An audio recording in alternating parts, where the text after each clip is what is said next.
দুর্গাপুজোর রেশ কাটতেই শুরু হয়েছে শুভেচ্ছা বিনিময়ের পালা।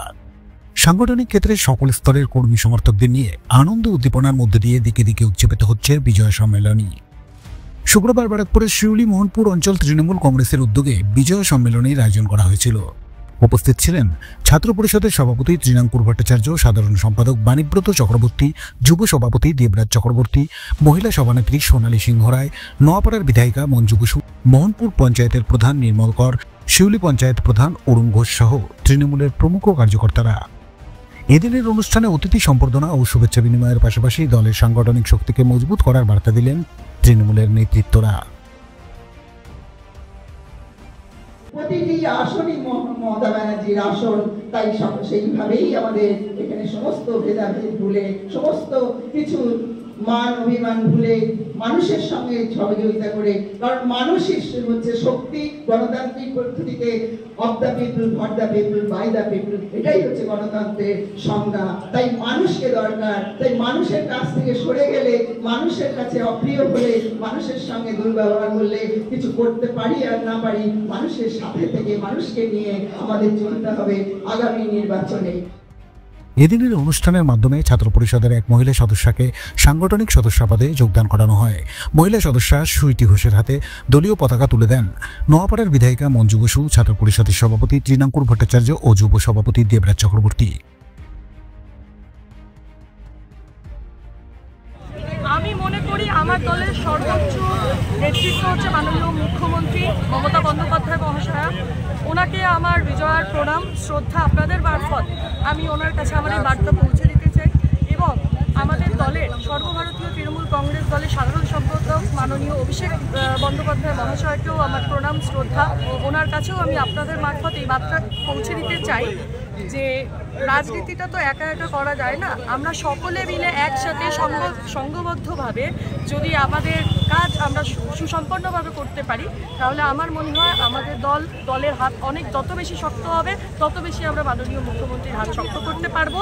এবং ওনার অনুপ্রেরণায় এবং আমাদের মাননীয় নেতা অভিষেক বন্দ্যোপাধ্যায়ের অনুপ্রেরণায় আজকে আমরা এই জায়গাতে, এবং সেই ছাত্র রাজনীতি 2012 থেকে শুরু করে আজ অবধি স্টিল নাও আমার সাথে যারা আছে সবাই আছে একসাথে, আমরা যারা ছিলাম আছি থাকি।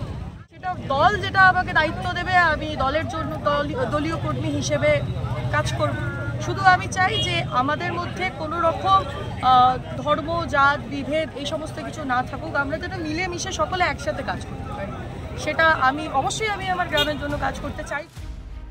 ছাত্র পরিষদের সভাপতি তৃণাঙ্কুর ভট্টাচার্য বললেন, বিজেপি হলো বাংলা বিরোধী দল, কারণ বিজেপি বাংলার কৃষ্টি সংস্কৃতি ঐতিহ্যের কথা বলে না।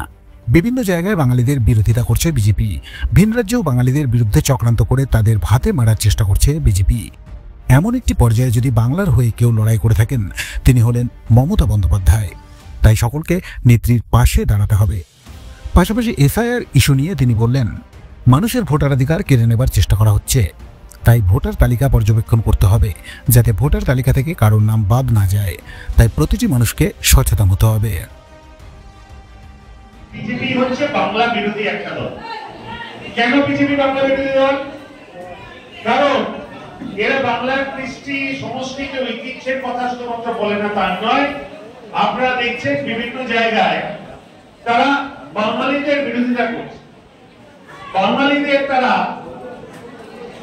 বাংলা শুধু নয়, বাংলার বাইরে বিভিন্ন রাজ্যে যেখানে বাঙালিরা আছে তাদের বিরুদ্ধে এরা চক্রান্ত করছে এবং এদেরকে হাতে মারার চেষ্টা করেছে, পাতে মারার চেষ্টা করছে। তো এমন একটি পর্যায়ে আজকে যদি বাংলার হয়ে কেউ লড়াই করে, তার একমাত্র নাম মমতা বন্দ্যোপাধ্যায় এবং আজকে আমাদের ইউথ আইকন অভিষেক বন্দ্যোপাধ্যায়। তো আজকে এরকম পরিস্থিতি আমি বিশ্বাস করি আমাদেরকে নিজেদেরকে ঘুরে দাঁড়াতে হবে, আমাদের নেত্রীর পাশে দাঁড়াতে হবে। পাশাপাশি আমি মনে করি যে এসআইআর এর মধ্যে দিয়ে যেভাবে আপনার আমার ভোটাধিকার কেড়ে নেওয়ার চক্রান্ত করছে এই ভারতীয় জনতা পার্টি এবং বিজেপি দল, যারা এসআইআর এর মধ্যে দিয়ে আপনার আমার ভোটাধিকার কেড়ে নেওয়ার চেষ্টা করছে, আপনারা দয়া করে সচেতন হন এবং আপনারা আপনাদের ভোটার লিস্টটা দয়া করে একটু ভালো করে স্ক্রুটিনি করুন এবং এই স্ক্রুটিনির মধ্যে দিয়ে যাতে আমাদের কোনো ভোটার ন্যায্য ভোটার যাতে বাদ চলে না যায় সে বিষয়ে আপনাদের আমাদের সকলকে বিস্তারিতভাবে দায়িত্ব নিয়ে করতে হবে। তৃণমূল কংগ্রেস জবে থেকে মানে 2011 থেকে আমরা গঠন করেছি।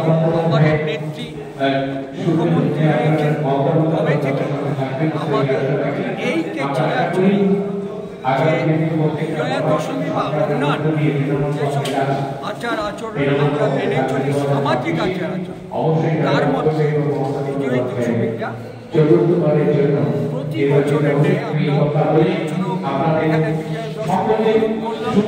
আমরা বিজয় দশমীকে শুধু বিজয় দশমী আগামী দিনে যে বিজয় উৎসব সেটা যাতে আরো সুষ্ঠুভাবে হয়, আমাদের নেত্রী নেতা এবং আমাদের বিধায়ক বিধায়িকা এবং সাংসদরা এই আমাদেরকে বাণী দিয়ে থাকেন, আমরা সেগুলো মেনে চলি এবং আগামী দিন যাতে আমরা আবারও এই পশ্চিমবাংলার নির্বাচনকে জিতে আমরা আমাদের প্রিয় নেত্রী মাননীয় মমতা বন্দ্যোপাধ্যায়কে চতুর্থবারের জন্য মুখ্যমন্ত্রী করতে পারি, আমরা সেদিকে আশা রাখি। শিউলি থেকে শুভজিৎ কবিরাজের রিপোর্ট, আজকের সংবাদ। এপাল জুয়েলার্সে ধানতেরাস উপলক্ষে বিশেষ অফার। 22 ক্যারেট ও 18 ক্যারেট গোল্ড জুয়েলারির মজুরির উপর 50% ছাড় এবং ডায়মন্ড জুয়েলারিতে 40% ছাড়। অফারটি শুধুমাত্র 17 থেকে 20 অক্টোবর পর্যন্তই প্রযোজ্য।